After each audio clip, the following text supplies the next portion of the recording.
Part 1. Course information.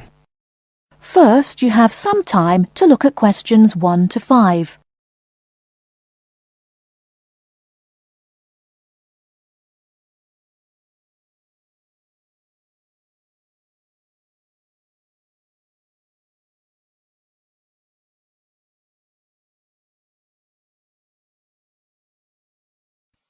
Hello, I wonder if you could help me. I am interested in enrolling in your MBA programme. Could you give me some information, please? Yes, of course. I'll take a few details first of all, and I'll give you a copy of our prospectus. Oh, that's okay. I already have one here. I've been researching the MBA courses in the local area, so I already have lots of course information. That's great. OK, so first of all, can you tell me your name, please? Yes, of course. It's Anne Horbury. Horbury, is that Hawberry? Yes, that's right. OK, and what's your date of birth, Ms Horbury? The 22nd of May, 1981. That's great. And you were born in the UK? Yes, I was. All right, can you give me some contact details, please? Sure. My address is 26 Simon Place in Brighton, and my telephone number is 01903 714 721. Sorry, can you tell me your contact number once again? Yes, it's 01903 714 721. OK, great. And do you have a mobile phone number? No, I don't. Is it important? No, that's OK. I'll just write it on your form, no mobile phone. Now, just a few additional questions.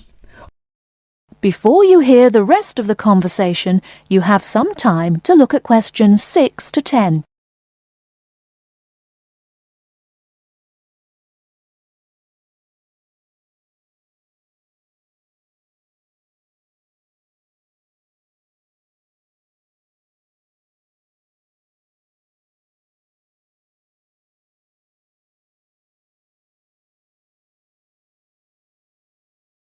Now listen and answer questions 6 to 10.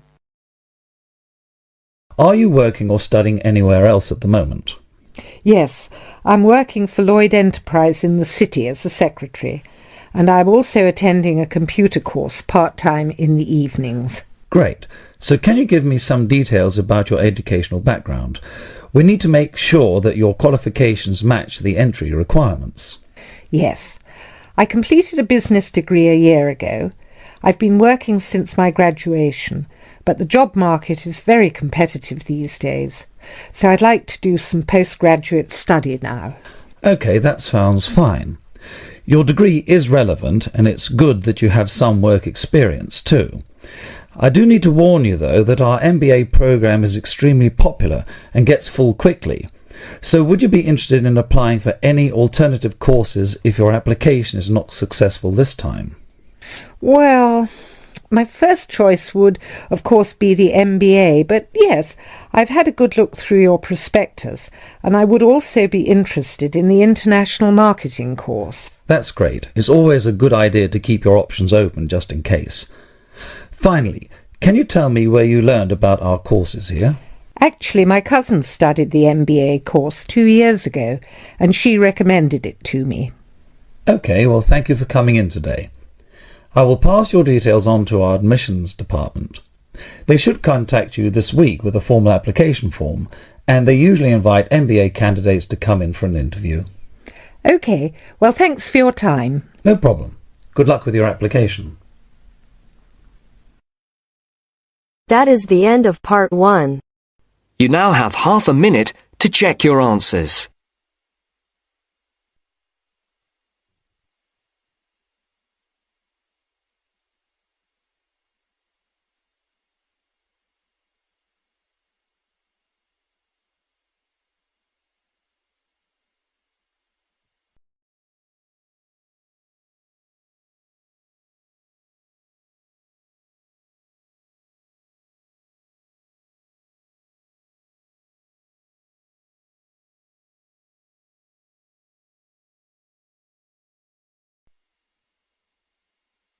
Now turns to Part 2.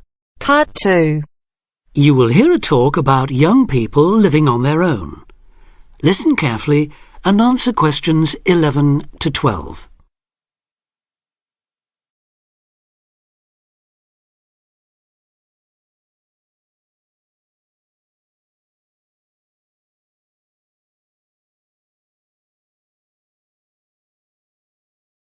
Listen carefully and answer questions 11 to 12. Loneliness is something we all suffer from in varying degrees, but young people living on their own can be particularly vulnerable. Many who leave the family home find they are less confident and have more difficulty in finding their feet than they expected. Often, going to work or study in another town or city will be the first time they have lived away from home. Although this may sound like an adventure for those dying to get away from the glare of the parental eye, for others it is a daunting prospect which generates apprehension, uncertainty and even fear. In fact, in a recent survey of over 1,600 people who had recently left home, 32% said that understanding and coping with loneliness was a crucial issue for them and made them feel highly stressed and distracted. An annual report by researchers last year recorded a noticeable increase in the number of individuals with homesickness, transition and isolation issues. Acknowledging that feelings of loneliness and isolation could impede progress at work or study, they examined the number of people using the welfare and health services. They found that young people in particular were prone to difficulties. Last year, 61% of all people using counselling services were aged under 30, and of this group, 57% were men.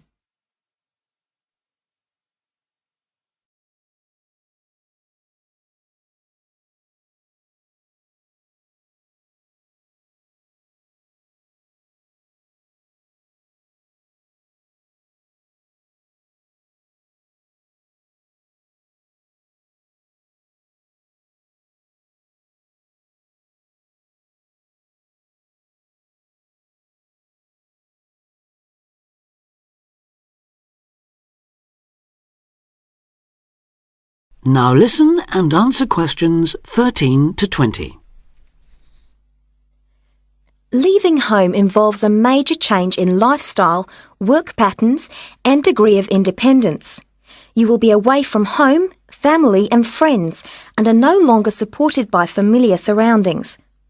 For this reason, in the first year a lot of young people suffer from loneliness. Ironically, this sense of isolation comes at a time when you are likely to be surrounded by people most of the time. Living in a busy city, travelling on crowded buses and trains, you will be constantly among people. But this can sometimes compound your sense of being alone. Seeing others who appear at ease among large crowds, mingling and making friends, can make you feel excluded and inadequate.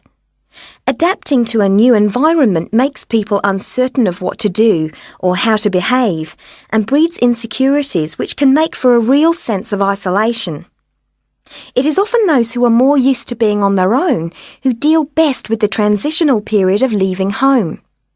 Other reasons for feeling alone include high expectations of the big city where you have the best time of your life and meet lifelong friends. It may be the first time you have had to make new friends since you started primary school, and perhaps you are reluctant or finding it hard to replace old friends whom you miss. There are also pressures to juggle work and socialising, which may leave you feeling left out. Or it could be that you have a long-distance relationship and feel torn between your new lifestyle and that special person who lives so far away. Because loneliness can leave you with a sense of low self-esteem, where you become self-conscious and feel you have been rejected, it is very difficult to overcome. You may be reluctant to even try and make new friends or take part in social activities, and will also find it difficult to say no to things, leaving you feeling exploited and weak. One of the ways of combating loneliness is to remember that it's not your fault, and that it's something everyone has to deal with, despite appearances. Counsellors advise those feeling lonely to speak to someone they know about their feelings.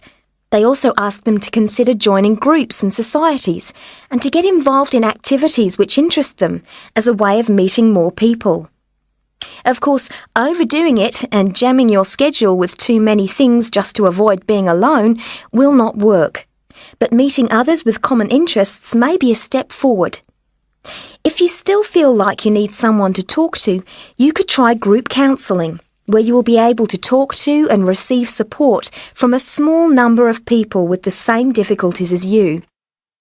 For more information or to be put in touch with an individual counsellor, contact the local town hall support services. That is the end of part 2. You now have half a minute to check your answers.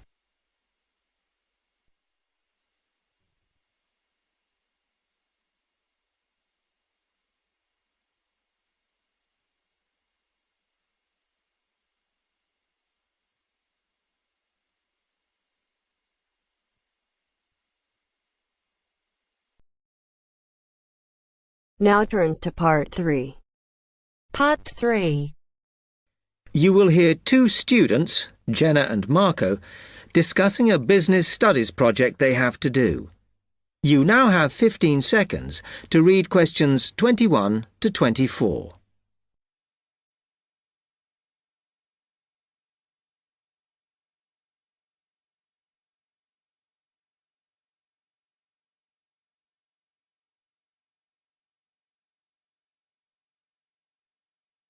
Come on, Marco. We've got to get on and sort out this project for Professor Buckley. Hang on. I want to make sure we've got all the information. Now, where are we? Well, today we need to sort out exactly what we're going to do and how we're going to divide the work up. Okay. How long have we got, by the way? The end of term is April 6th. And he said to hand it in on week 8, so that's March 25th at the latest, because the beginning of that week is the 21st, so not long. Right. Have you got the notes there? Yes. He wants us to do a fairly small-scale study, like the last one, on whether or not businesses were offering more benefits to staff. And we've now got to look at the rise in older workers. It should be fairly straightforward. Yeah, as long as we keep it small. Who's marking it? I don't know. Sometimes he gets the PhD students to mark it for him. Oh, actually, it just says here, a senior lecturer. I suppose it's too much for Professor Barclay to do them all. Yeah. Anyway, how are we going to go about this? Well, we have to decide how big we want it to be and who. Yeah, but I think we must sort out a timetable for the project. Otherwise, nothing will get done. Okay. Do you want to do that? All right. I'll do it as soon as we finish here. Before you hear the rest of the talk, you have some time to look at questions 25 to 30.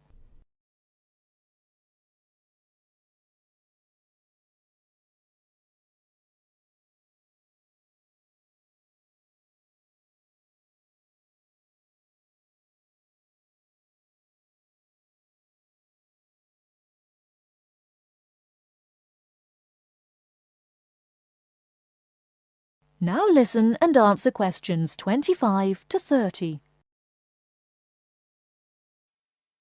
Okay, what do we have to do now for the project? What's the best way to go about it? Well, Professor Carter suggested we set up a focus group to get some in-depth interviews, but I think that'll take a lot of time. Yeah, I agree.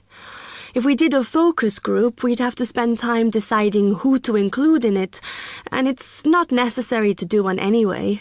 Oh, fine. And if you agree, I think we should get in touch with the businesses on the list Professor Carter gave us and ask them if they're prepared to participate. Sounds good.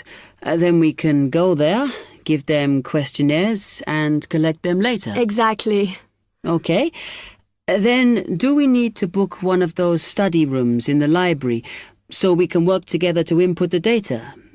Perhaps not, as I guess just one of us could just sort it out actually. Yes, that would be easier. A lot of what we're doing is qualitative, so it'll be writing up rather than statistics. No software for that, I'm afraid. And I think it would look better if we had actual shots of some of the staff, because we're citing appearance as a factor in employability, aren't we? Yeah, okay. I'll factor that all in when I sort everything out tonight. I'm glad we decided to work together.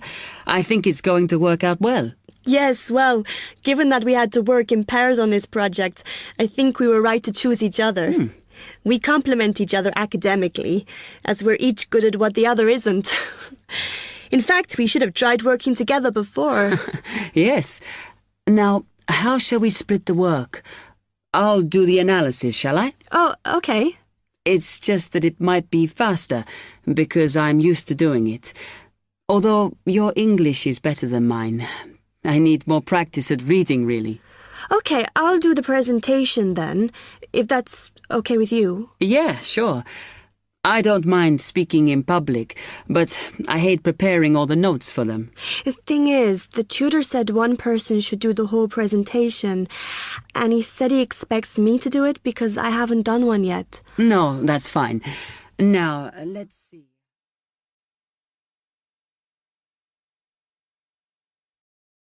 That is the end of part 3. You now have half a minute to check your answers.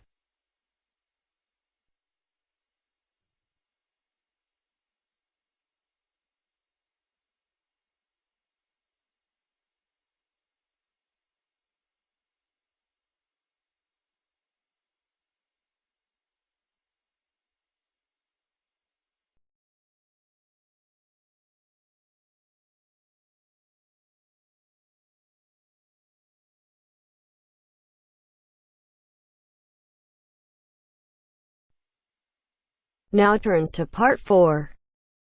Part 4. You will hear a talk from a series of lectures on the survival of our planet. Professor Samson talks about endangered species of flora and fauna.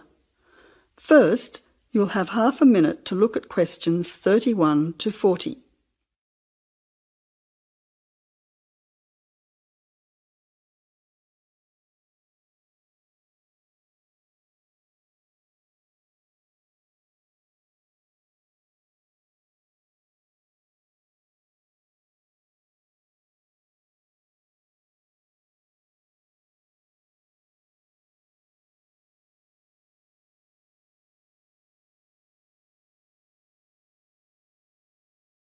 Now listen carefully to the talk and answer questions 31 to 40. Good afternoon, ladies and gentlemen. Today's topic in this series of lectures on our planet is about ensuring the survival of our very important plant and animal species. In this lecture, I want to discuss one way that we can do this. No one will ever see a huge dinosaur thundering through the forest. No one will ever see a paradise parrot flash its rainbow colours across the sky. The fact is that many animals and plants have been wiped out. Sadly, they are extinct. It is too late for them. Extinction is forever. We can't do anything about the species that have already disappeared. But today, there are many animals and plants that could still become extinct in the future if we do not act now. They are endangered. The African elephant and rhinoceros have become endangered because of the value of their tusks. Australian parrots and reptiles are smuggled onto planes because certain people in other countries are prepared to pay thousands of dollars for them. And there are many other species around the world that are endangered because they no longer have a place in which to live and reproduce safely. The main cause of extinction is the destruction of habitats. A habitat contains all that a living thing needs to survive: space, light, water, food, shelter, and opportunities for reproduction. The population of the world is growing rapidly, and this is placing great demands on land and resources for housing and for growing food. When vegetation is cleared and swamps are drained for agriculture, mining and suburbs, or when rivers are dammed to store water, plants are destroyed and animal life is threatened. In other words, humans are changing and destroying the habitats of animals and plants, which is in turn reducing their chances of survival.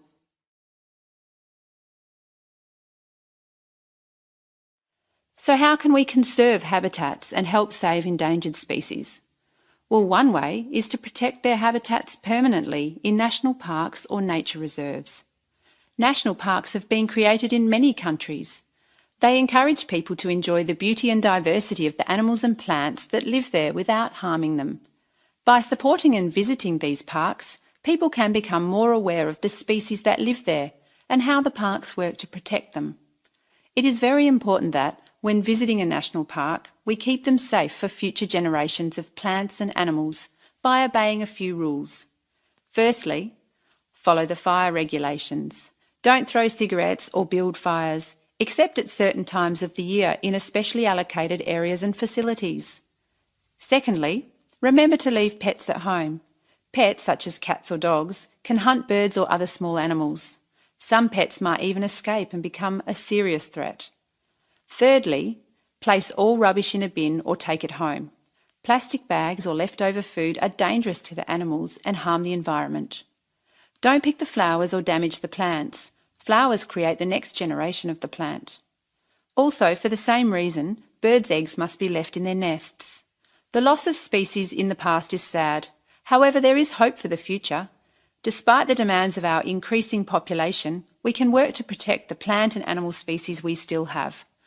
So I would like to conclude by saying that I believe that, with strong public awareness and support of these national parks and reserves, the future of endangered species can be ensured.